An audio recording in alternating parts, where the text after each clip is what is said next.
पूरे पंजाब नूं पंजाब के विद्यार्थियों नूं गुमराह किया जा रहा और जो पोस्ट मैट्रिक स्कॉलरशिप स्कीम साडे मानयोग साबका प्रधानमंत्री डॉक्टर मनमोहन सिंह जी वालों शुरू की गई 2007 के शुरू की गई, फिर 12 के 5 साल लिए शुरू किया गया और 12 तो लैके 17 तक उन्होंने टेन्योर तक ये जो scheme post matric scholarship scheme जारी रही और उस तो बाद पोस्ट मैट्रिक स्कॉलरशिप स्कीम नूं जो शुरू करना सी, जो जारी रखना सी, वो मोदी सरकार की जिम्मेवारी सी और इन्होंने बिना कुछ स्टेटां नूं दसदे हुए दलित विद्यार्थियों नाल धोखा किया और पोस्ट मैट्रिक स्कॉलरशिप नूं खत्म करन दा पूरी खत्म करन दी कोशिश की और यूपीए 1 ते 2 के समय 90% जो पोस्ट मैट्रिक स्कॉलरशिप की जो राशि सी वो केंद्र सरकार वालों आउंदी सी और 10% बर्डन जिहड़ा है वो स्टेटां ते हुंदा सी और इन्होंने दलित विद्यार्थियों की इस फीस नूं पोस्ट मैट्रिक स्कॉलरशिप नूं अपने आप ते बोझ समझते हुए उसनूं 17-18 दे विच डिसकंटिन्यू कर दिता और 17-18, 18-19, 19-20 क्योंकि स्टेट्स जिहड़ियां है कोई भी हिंदुस्तान दे विच स्टेट्स इन्ना जिहड़ा बर्डन वो नहीं शेयर कर सकदियां सी और 90% शेयर जिहड़ा इन्होंने देना हुंदा सी अपने वादे तो बिल्कुल मुनकर हो गए। और मैं ये कहना चाहता कि साडे नैशनल कमीशन के मानयोग चेयरमैन साहब विजय सांपला जी अज इसते सियासी रोटियां सेक रहे हैं, अपनी सियासत साध रहे हैं और मैं इन्होंने पूछना चाहता कि 17-18 के 2019 तक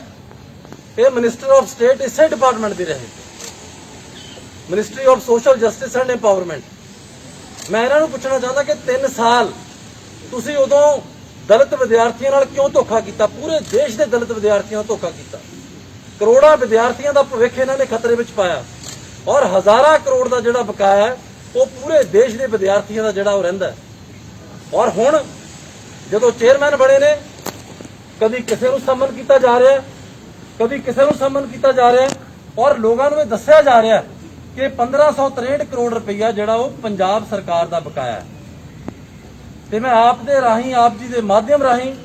पंजाब के लोगों को, पंजाब के एससी विद्यार्थियों को दस देना चाहता कि इस 1563 करोड़ के विचों 10% अज भी असी वी आर रेडी टू पे, पर जो 90% शेयर है वो केंद्र सरकार का आना है और केंद्र सरकार बीजेपी सरकार अपने आप को दसन लई बिल्कुल भी राजी नहीं कि ये जो शेयर है 90% शेयर है वो साडा भी है। मैं इन्हों ये भी कहना चाहता कि तुसी चीफ सैक्रटरी को समन कर रहे हो, ठीक है, तुहाडा राइट है, तुसी मिनिस्टर को समन करो, तुहाडा राइट है, परंतु तुसी की मोदी साहब तो डरदे हो,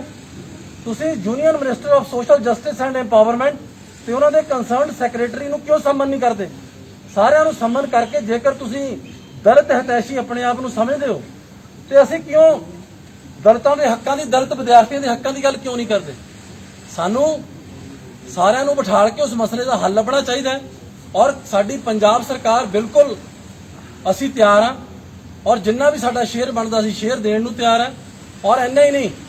जदों पंजाब सरकार ने doctor BR Ambedkar post matric scholarship scheme captain Amarinder Singh ji नूं असीं बेनती की कि जेकर केंद्र सरकार अपनी कोई पोस्ट मैट्रिक स्कॉलरशिप स्कीम जिहड़ी है वो शुरू नहीं कर रही तो असीं क्यों नहीं अपनी स्कीम जिहड़ी पोस्ट मैट्रिक स्कॉलरशिप स्कीम शुरू कर देंगे। हालांकि फाइनैशियल इंप्लीकेशंस बहुत ज़्यादा सन, उसके बावजूद भी जदों इन्होंने पता लगा कि असीं doctor BR Ambedkar post matric scholarship scheme शुरू करती है अपनी स्टेट की, तो इन्होंने यह लगा कि किते जिहड़ा दलित इशूज़ है वो किते जिहड़ा दलितां ते ज़्यादा कांग्रेस किते मुद्दा सातों हथिया ना लवे, तो इन्होंने पूरे देश के विच उस स्कीम नूं पोस्ट मैट्रिक जिहड़ी स्कीम सी उहनूं दोबारा रीविजिट किया और उहदे विच जिथे 10% यूपीए के टाइम ते स्टेट शेयर 10% सी, इन्होंने बढ़ा के स्टेट के जिहड़ा लोड है वो 40% कर दिता। सो स्टेट नूं अज भी जिहड़ा स्टेट हर बर्डन सहण नूं तैयार है, परंतु ये post matric scholarship national scheme है और जिहड़े 3 साल का बकाया है ਉਹ ਇਹਨਾਂ ਦਾ ਬਣਦਾ, ਇਹਨਾਂ ਨੂੰ ਦੇਣਾ ਚਾਹੀਦਾ। ਔਰ ਮੈਂ ਚੀਮਾ ਸਾਹਿਬ ਦਾ ਵੀ ਸਟੇਟਮੈਂਟ ਪੜ੍ਹ ਰਿਹਾ ਸੀ ਸ਼੍ਰੋਮਣੀ ਅਕਾਲੀ ਦਲ ਤੋਂ, ਜਿਹੜੇ ਉਹਨਾਂ ਦੇ ਸਪੋਕਸਪਰਸਨ ਨੇ। ਮੈਂ ਉਹਨਾਂ ਨੂੰ ਵੀ ਕਹਿਣਾ ਚਾਹੁੰਦਾ ਕਿ 2020 ਤੱਕ, ਸਪਟੈਂਬਰ 2020 ਤੱਕ ਤੁਹਾਡਾ ਬੜਾ ਵਧੀਆ ਸਾਥ ਜਿਹੜਾ ਬੀਜੇਪੀ ਦੇ ਨਾਲ ਤੁਸੀਂ ਨਿਭਾਇਆ, ਔਰ ਬੀਬਾ ਹਰਸਿਮਰਤ ਕੌਰ ਬਾਦਲ ਜੀ ਕੈਬਨਿਟ ਮਿਨਿਸਟਰ ਸੀ, ਔਰ ਤੁਸੀਂ ਉਹਨਾਂ 3 ਸਾਲਾਂ ਦੇ ਦੌਰਾਨ ਤੁਸੀਂ ਉਦੋਂ ਜੇਕਰ ਦਲਿਤ ਹਿਤੈਸ਼ੀ ਤੁਸੀਂ ਇੰਨਾ ਹੀ ਸਮਝਦੇ ਹੋ ਆਪਣੇ ਆਪ ਨੂੰ, ਤੇ ਨਾ ਬੱਚਿਆਂ ਦੇ ਵਜੀਫੇ ਦੀ ਗੱਲ ਉਦੋਂ ਆਪਾਂ ਕਿਉਂ ਨਹੀਂ ਕੀਤੀ। ਔਰ ਮੈਂ ਆਪ ਜੀ ਰਾਹੀਂ ਜਿਹੜੀ ਜੁਆਇੰਟ ਐਕਸ਼ਨ ਕਮੇਟੀ ਸਾਡੇ ਪ੍ਰਾਈਵੇਟ ਇੰਸਟੀਟਿਊਸ਼ਨਸ ਨੇ, ਮੈਂ ਉਹਨਾਂ ਨੂੰ ਵੀ ਬੇਨਤੀ ਕਰਨੀ ਚਾਹੁੰਦਾ ਕਿ 2021 ਦਾ ਜਿਹੜਾ ਬਕਾਇਆ ਹੈ ਉਹ ਅਸੀਂ ਆਪ ਜੀ ਨੂੰ ਦੇ ਦਿੱਤਾ ਹੈ। 40% ਸਾਡਾ ਸ਼ੇਅਰ ਸੀ, ਭਾਵੇਂ ਪਹਿਲਾਂ 10% ਹੁੰਦਾ ਸੀ, ਸਾਡਾ 40% ਸ਼ੇਅਰ ਫਿਕਸ ਕੀਤਾ, ਉਹ ਅਸੀਂ ਵੀ ਹੈਵ ਆਲਰੇਡੀ ਪੇਡ। ਤੇ ਮੈਂ ਉਹਨਾਂ ਨੂੰ ਬੇਨਤੀ ਕਰਨੀ ਚਾਹੁੰਦਾ ਕਿ ਆਪਾਂ ਇਸ ਸਿਆਸੀ ਘਮਾਸਾਨ ਦੇ ਵਿੱਚ ਨਾ ਆਈਏ, ਔਰ ਆਪਾਂ ਇਸ ਪੋਲਿਟਿਕਸ ਦਾ ਹਿੱਸਾ ਨਾ ਬਣੀਏ, ਕਿਉਂਕਿ ਐਜੂਕੇਸ਼ਨ ਜਿਹੜਾ ਬੱਚਿਆਂ ਦਾ ਹੱਕ ਹੈ, ਅਸੀਂ 2020-21 ਤੇ ਜੇਕਰ ਫੀਸ ਦੇ ਸਕਦੇ ਹਾਂ ਤੇ ਅਸੀਂ 21-22 ਦੀ ਵੀ ਜ਼ਰੂਰ ਦੇਵਾਂਗੇ। ਪਰੰਤੂ ਤੁਹਾਨੂੰ ਮਾਨਯੋਗ ਨਰਿੰਦਰ ਮੋਦੀ ਜੀ ਨੂੰ, ਸਾਂਪਲਾ ਸਾਹਿਬ ਨੂੰ, ਔਰ ਸਾਡੇ ਕੈਬਨਿਟ ਮਿਨਿਸਟਰ ਸੋਮ ਪ੍ਰਕਾਸ਼ ਜੀ ਜਿਹੜੇ ਬੀਜੇਪੀ ਤੋਂ ਨੇ, ਉਹਨਾਂ ਨੂੰ ਜ਼ਰੂਰ ਮਿਲਣਾ ਚਾਹੀਦਾ ਕਿ ਜਿਹੜਾ ਉਹਨਾਂ ਦਾ ਡਿਊ ਸ਼ੇਅਰ ਹੈ ਉਹ ਰਿਲੀਜ਼ ਕੀਤਾ ਜਾਵੇ, ਤਾਂ ਕਿ ਜਿਹੜਾ ਦਲਿਤ ਵਿਦਿਆਰਥੀਆਂ ਦਾ ਭਵਿੱਖ ਹੈ, 2 ਲੱਖ ਵਿਦਿਆਰਥੀਆਂ ਦਾ ਭਵਿੱਖ ਜਿਹੜਾ ਉਹ ਸੁਰੱਖਿਅਤ ਰਹਿ ਸਕੇ। ਜਿਹੜਾ ਟੋਟਲ ਪੋਸਟ ਮੈਟ੍ਰਿਕ ਸਕਾਲਰਸ਼ਿਪ ਦੇ ਐਕਚੁਅਲੀ ਹੁਣ ਜਿਹੜਾ ਇਹਨਾਂ ਨੇ 2021 ਦੇ ਵਿੱਚ ਜਿਹੜੀ ਹੁਣ ਇਹਨਾਂ ਨੇ ਨਵੀਂ ਜੋ ਸਕੀਮ ਹੈ ਉਹਨੂੰ ਰੀਵਿਜ਼ਿਟ ਕੀਤਾ ਹੈ, ਰੀਡਿਫਾਈਨ ਕੀਤਾ ਹੈ। ਉਹਦੇ ਵਿੱਚ ਜਿਹੜਾ ਪੰਜਾਬ ਦਾ ਸ਼ੇਅਰ ਹੈ ਉਹ 40%, ਹਰ ਸਟੇਟ ਦਾ ਸ਼ੇਅਰ ਜਿਹੜਾ 40% ਹੈ, ਔਰ 60% ਜਿਹੜੇ ਯੂਨੀਅਨ ਗਵਰਨਮੈਂਟ ਪੇ ਕਰੇਗੀ, ਔਰ 40% ਜਿਹੜਾ ਉਹ ਪੰਜਾਬ ਦਾ ਸ਼ੇਅਰ ਹੈ। ਜਾਂ ਪਹਿਲਾਂ ਜਿਹੜਾ ਤੁਸੀਂ ਕਹਿ ਰਹੇ ਹੋ ਰਹਿ ਗਿਆ ਉਹਦੇ ਚ ਵੀ ਨਹੀਂ, ਉਹਦੇ ਚ 10% ਹੈ ਜੀ, ਉਹਦੇ ਚ 10% ਹੈ। ਜਿਹੜਾ ਇਹ ਕਹਿੰਦੇ ਨਾ ਕਿ 1563 ਕਰੋੜ ਜਿਹੜਾ ਬਕਾਇਆ ਹੈ, ਉਹਦੇ ਚ ਜਿਹੜਾ ਅਰਾਊਂਡ 156 ਕਰੋੜ ਸਾਡਾ ਹੈ, ਉਹ we are ready to pay. 1407 crore ਇਹਨਾਂ ਦਾ ਹੈ। ਔਰ ਇਹਦੇ ਵਿੱਚ ਵੀ ਜਿਹੜੇ ਮੇਨ ਜਿਹੜਾ ਰੌਲਾ ਉਹ 1563 ਜਾਂ 1550 ਕਰੋੜ ਦਾ ਨਹੀਂ ਆ। ਇਨਫੈਕਟ ਜਿਹੜਾ ਪ੍ਰਾਈਵੇਟ ਇੰਸਟੀਚਿਊਸ਼ਨ ਦਾ ਜਿਹੜਾ ਬਕਾਇਆ ਹੈ ਉਹ 1084 ਕਰੋੜ ਹੈ। ਜੇਕਰ 1084 ਕਰੋੜ ਦਾ ਵੀ ਜੋ ਵੀ ਮਿਨਿਸਟਰੀਜ਼ ਆਪਸ ਚ ਬੈਠ ਕੇ ਡਿਸਾਈਡ ਕਰਨ, ਅਸੀਂ ਆਪਣਾ ਹਰ ਸ਼ੇਅਰ ਦੇਣ ਨੂੰ ਤਿਆਰ। ਦੇਖੋ ਜੀ, ਸਰਟੀਫਿਕੇਟਸ ਤੇ ਰੋਲ ਨੰਬਰ ਦਾ ਜਿੱਥੇ ਤੱਕ ਗੱਲ ਹੈ, ਉਹ ਕੋਈ ਵੀ ਪ੍ਰਾਈਵੇਟ ਇੰਸਟੀਚਿਊਸ਼ਨ, ਕੋਈ ਵੀ ਐਜੂਕੇਸ਼ਨਲ ਇੰਸਟੀਚਿਊਸ਼ਨ ਜਿਹੜਾ ਹੈ, ਉਹ ਕਿਸੇ ਦੇ ਰੋਲ ਨੰਬਰ ਜਾਂ ਡਿਗਰੀਆਂ ਰੋਕਣ ਦਾ ਹੱਕ ਨਹੀਂ ਹੈ। ਜੇਕਰ ਉਹ ਇਹ ਕਰ ਰਹੇ ਨੇ ਤੇ ਇਹ ਬਿਲਕੁਲ ਨਾਜਾਇਜ਼ ਹੈ। ਔਰ ਜਿਸ ਤਰ੍ਹਾਂ ਮੈਂ ਆਪ ਜੀ ਨੂੰ ਦੱਸਿਆ ਕਿ ਜਿਹੜਾ 10% ਸ਼ੇਅਰ ਹੈ ਇਹ 2007 ਤੋਂ ਜਿਹੜਾ ਇਸੇ ਤਰ੍ਹਾਂ ਕੰਟੀਨਿਊਡ ਹੈ, ਔਰ ਉਸੇ ਕੰਟੀਨਿਊਡ ਦੇ ਵਿੱਚ we are ready to pay